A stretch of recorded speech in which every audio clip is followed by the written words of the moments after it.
A double-barreled muzzle-loading shotgun rested upon two wooden pegs, which protruded front the nearly whitewashed plaster of the kitchen wall. Both barrels were loaded with ample charges of buckshot, and two percussion caps gleamed with sinister brightness under the ornate hammers. Dark and menacing, the shotgun lay blankly along that immaculate wall, and by its presence prevented Doris Wilkins from getting married. With that fearsome weapon, capable at close range of blowing a hole through the side of a house, Orla Wilkins guarded his sister from all young men who approached with serious intentions. Wilkins was large and smiling, one of those doughy men who lump out their clothes in the wrong places. He was able to hold his own in a fight with most of the stalwart sons of the Bildad Road neighborhood, but he was also much opposed to exertion, and it was far less trouble to point a shotgun than it was to swing a fist. Wilkins had said, with his China doll smile, that he would rather do manslaughter than lose a good housekeeper. Bildad Road believed him, at least sufficiently so that no man had yet been found who was willing to put the matter to the final test. Everybody knew that for the 37 years of his life, Orlo had been nourished upon the famous Wilkins apple pie, first by his mother and then by his sister. And everybody realized that for a man who thought as much of his stomach as Orla Wilkins did, this was a life and death issue. He was the kind of brother-in-law no man would want.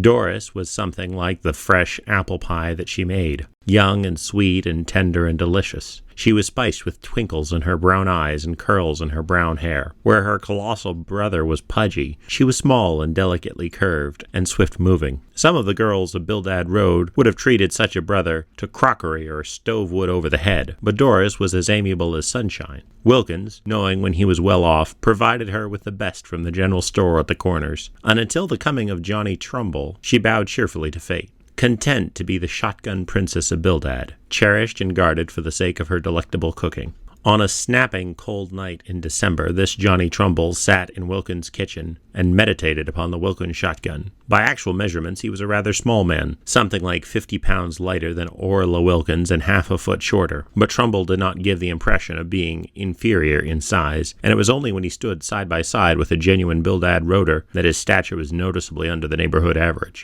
His eye gleamed steadily, like a blue beacon, and he moved with a careless ease that was pleasant to watch. Doris was watching him now. Her brother was, too, with a pale smile and a warning in his dull gaze. Trumbull did not need to study the face of Orla Wilkins to know approximately what was going on behind it. He had been obliged to see that pie-colored countenance every time he came for the purpose of getting better acquainted with Doris, and he understood the feelings of Wilkins only too well. Wilkins never let his sister alone for a moment with any man under 75. Johnny Trumbull had come to the neighborhood a month before, and since he had got acquainted with Doris, he had never been able to find her alone. Whenever he went to the house, Orla Wilkins opened the door and settled himself in a creaking armchair. Tonight, there were little sparks in the eyes of Trumbull. He felt reasonably sure that the dimple would not appear so often in the cheek of Doris unless she were glad to see him, and he decided to find out just how much of Wilkins was reputation. Miss Wilkins, began Trumbull after a considerable lull in the conversation, do you care if I call you Doris? Why, she turned apple blossom pink, and the dimple twinkled at him as she answered in a low voice, I don't believe I care if you do. I don't believe I care if you do. A crease appeared straight up and down in the middle of the large brow of Orla Wilkins. He shifted, his chair creaked, and two well-padded hands took hold of the arms as though he might rise suddenly. Trumbull looked at him and grinned. Then he spoke to Doris again. Much obliged. So far we've talked mostly about the price of cordwood and the weather. It's going to help to call you Doris. Maybe you'd like to go to the dance at the Corners with me, Doris. Her lips parted, but it was the voice of Orla Wilkins that replied, a voice as thick and heavy as molasses and as unpleasantly sticky. She don't like to go to dances, nor anything else that keeps her out nights. Not with anybody. Doris said nothing. She looked down at the red and white checks of the cloth upon the table beside which she sat. Her fingers traced out the design, but her eyes flashed once under long lashes at Johnny Trumbull and gave him encouragement to go on. Well, said Trumbull, I don't like Sunday school picnics very much, but anything would be nice with Doris. They're going to have an indoor picnic in the Grange Hall, and maybe I can take her to that. She don't like picnics neither, Wilkins told him, with a crease in his forehead growing deeper. Nor coasting parties, nor any doings that take her out, anywhere, anytime. She's a homebody. That's nice, said Trumbull, with a glance at Doris, even if it is hard on me. I take it you're a homebody too, Wilkins? "I be," replied Wilkins firmly, "and I calculate to be." Wilkins was trying to wear him out, of course, as he had worn out other young men callers. The difference was that Trumbull sometimes wore rough instead of ragged.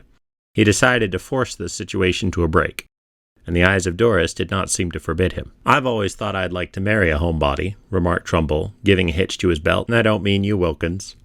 What followed was a little startling. Orlo Wilkins rose from his chair with a quickness surprising in a man who looked so clumsy. He took down the shotgun that Trumbull had observed and heard about, and sat down again with the barrels of the gun resting across his knees in the general direction of Trumbull. The silent menace which that old muzzle-loader had seemed to give off had not been imaginary. "Doris don't want to get married," said Wilkins grimly. "Not tonight, nor any time." Trumbull looked at the black muzzles, the big thumb of Wilkins as it pulled back the hammers, and up into the man's eyes. They were flat and impenetrable, dulled by much eating. They might mean business, and they might not. It is an uncomfortable feeling to have a double-barreled shotgun, said to be loaded with buckshot, pointed at one's middle. "Let's get down to brass tacks," said Trumbull, with a slight growl in his voice. "Just for what are you pointing that shooting iron at me?" "Because I can set down to shoot," Wilkins told him, without any change of expression of tone.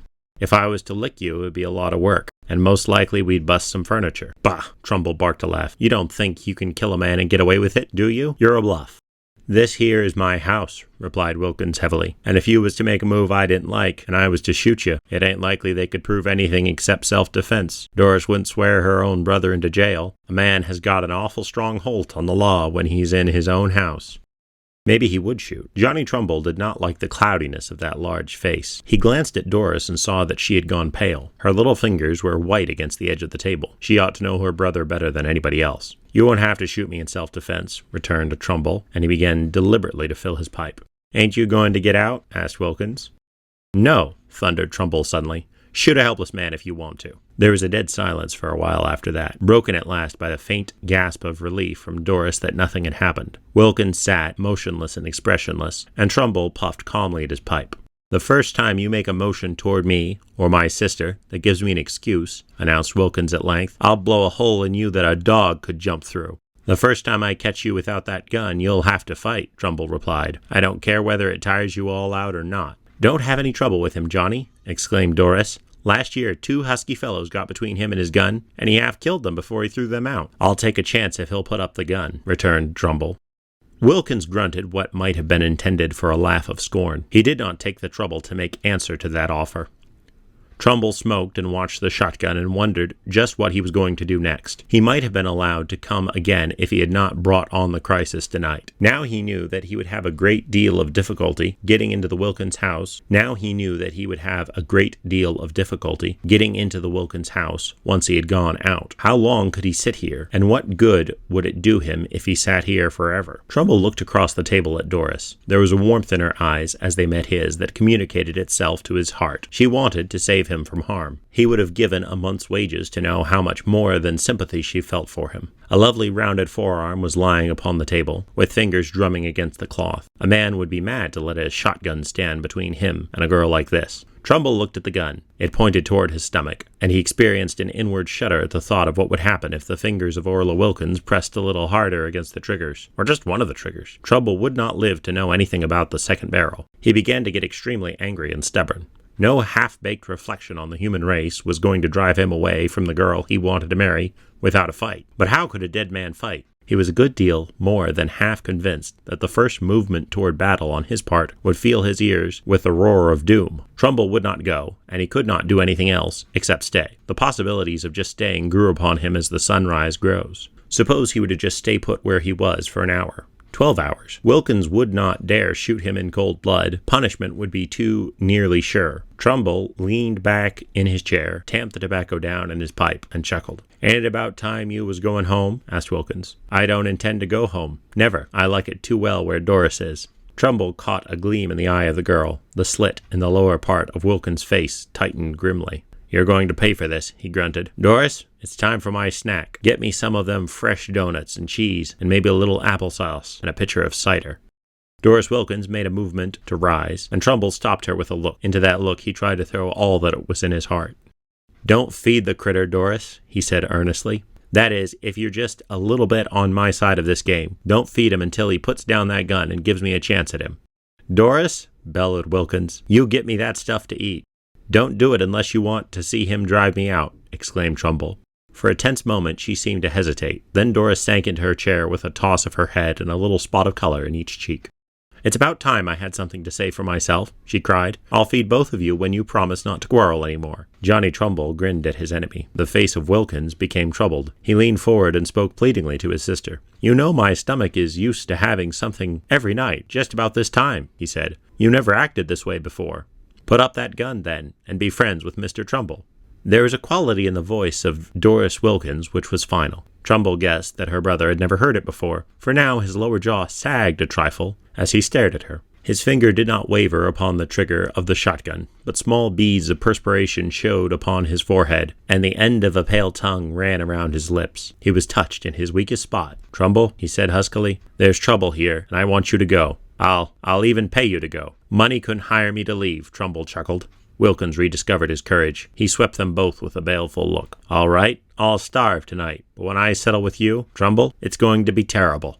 Trumbull drew inspiration from his success. He turned carefully, so that his movement might not be misinterpreted, and smiled at Doris. "If you handed me a donut and a piece of cheese, I guess I could eat without getting shot." The small feet of Doris tripped into the pantry, and a moment later, Trumbull was munching slowly before the yearning gaze of Wilkins. He ate his donut to the last crumb. "That's another debt you've got to pay," muttered Wilkins. 2 hours passed, 3, 4. Midnight struck. Still the two men sat facing each other. Trumbull's occasional baiting of Wilkins lost its flavor. The head of Doris sank slowly to the table after many false starts, and she slept there. Trumbull had made himself comfortable as possible by sliding down in his chair. Wilkins remained very nearly motionless, with the gun across his knees and his eyes brooding. There was no doubt that his suffering for food was genuine. He had trained his stomach to expect a gorging at regular and frequent intervals. Trumbull dozed at intervals and then jerked himself awake. Time and again, through the night, he saw the gaze of Wilkins travel longingly in the direction of the pantry. Trumbull began to wonder why he did not drop the gun and fight it out instead of suffering. There must be some reason. Was it possible he was so lazy he would rather starve than exert himself? Morning came and found them like this. Wilkins, a trifle gray around the mouth, Trumbull slumped down in his chair, and Doris asleep. The lamps grew sickly in the light of a morning winter. The big wooden clock on the mantel ticked monotonously. The fire had long since gone out, and it was cold in the room. Trumbull straightened up and stretched, bringing an answering movement from Wilkins. "Doris," said Trumbull, "I hate to wake you up, but I'm afraid you'll catch your cold if you don't build a fire. Orla won't build it for you, and I can't." Doris lifted her head, sleepy and smiling, as she saw Trumbull and remembered. She rubbed her eyes and made a dash for the mirror over the kitchen sink. "My goodness!" she exclaimed as she turned from a brief patting and rearranging of her brown hair. "I always get up and build the fire, so Orla won't have to dress in the cold." Huh. Trumbull looked with fresh disfavor upon the man he had decided to have for his brother-in-law. "Unless Orla starves himself to death and ends it that way, he's going to get up and build fires after this." "Ain't you two going to give me any breakfast?" demanded Wilkins. "Nope," replied Trumbull cheerfully. "You're never going to eat again unless you put up that gun and act decent." "Then by great Jehoshaphat, I'll starve," flared Wilkins. "If I don't get the best of you now, Doris will be fool enough to marry you, and I might as well be dead. Anyway, as to have a hired housekeeper that can't cook fit for the hogs, either I'll get rid of you, or I'll starve to death where I be." "What do you want for breakfast, Johnny? I mean, Mr. Trumbull?" asked Doris. Trumbull's heart thrilled. "Taking orders from him," barked her brother. "If I get drove too far, I'll shoot anyway." "Ham and eggs and strong coffee," replied Trumbull with a watchful eye upon Wilkins. "You'll have to hand me mine on a plate, for with him as hungry as he is right now, I wouldn't call it safe for me to move over to the table." While the savory odors of ham and coffee filled the kitchen, the eyes of Orla Wilkins grew more deep-set and glaring. Yet he held out, even when Trumbull ate slowly and heartily before his famished gaze. When Trumbull had drunk his last cup of coffee, and Wilkins still sat with his finger on a trigger of the shotgun, the situation began to look serious. Wilkins might be as pig-headed as he was hungry, and he was becoming more dangerous each minute. Trumbull saw Doris regard her brother with a worried look, and he knew that something must be done to break the deadlock. He resolved to take one last desperate chance, pinning his faith entirely upon the weakness of Orla Wilkins. "Doris," Trumbull said, "I know you must be tired, but we've got to get this finished. I wish you'd make me a pie out of the best apples you've got in the cellar, a kind of extra special pie, with lots of cinnamon and sugar and juice, and a flaky crust with just a touch of light brown here and there. A pie that'll make a man's mouth water as far as he can see and smell it." Oh! She stared at him, and then she laughed. All right, I'll bake a pie that would take first prize at the county fair. Doris Wilkins kept her promise. The pie that she set on the table an hour later was a masterpiece of pie making. Fresh from the oven, it gave off sweet and spicy odors, which floated upon the air of the kitchen and fairly thickened it with temptation. Through holes in the top, one could see hints of the interior lusciousness. Doris touched the crust with a fork, and it broke in little flakes that would melt in a man's mouth. Orla Wilkins could get to that pie and still keep his man covered, but he could not feed himself without putting the shotgun down. He seemed to realize that Johnny Trumbull was a very swift-moving man, and that relaxation for an instant would mean that Trumbull would have his grasp upon the gun.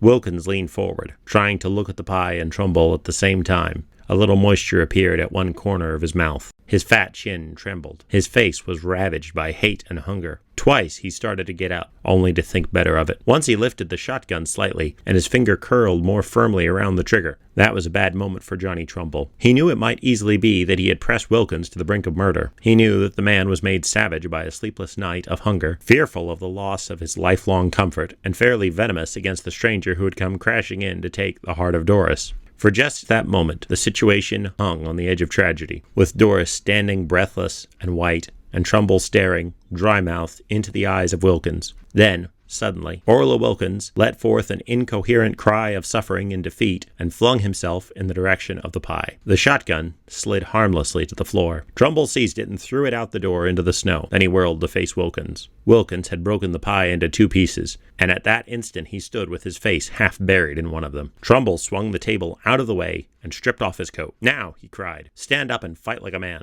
The jaws of Orla Wilkins ceased to work. His eyes met Trumbull's over a piece of pie crust. They shifted and flickered, and he swallowed hastily. "I don't know as you and me need to have any trouble," he mumbled. "Not if you'll let her cook for me once in a while. I don't know, but maybe you could both live here, if you wanted to." The arms of Johnny Trumbull dropped to his sides. Was this the 200-pound terror who had thrashed 2 husky men single-handed and thrown them out only the year before? "What's the matter with him?" asked Trumbull, turning to Doris. "It's you, Johnny," whispered Doris, with pink and lovely cheeks. "You've got more nerve than he has. And anyway, he can't fight on an empty stomach. I knew that."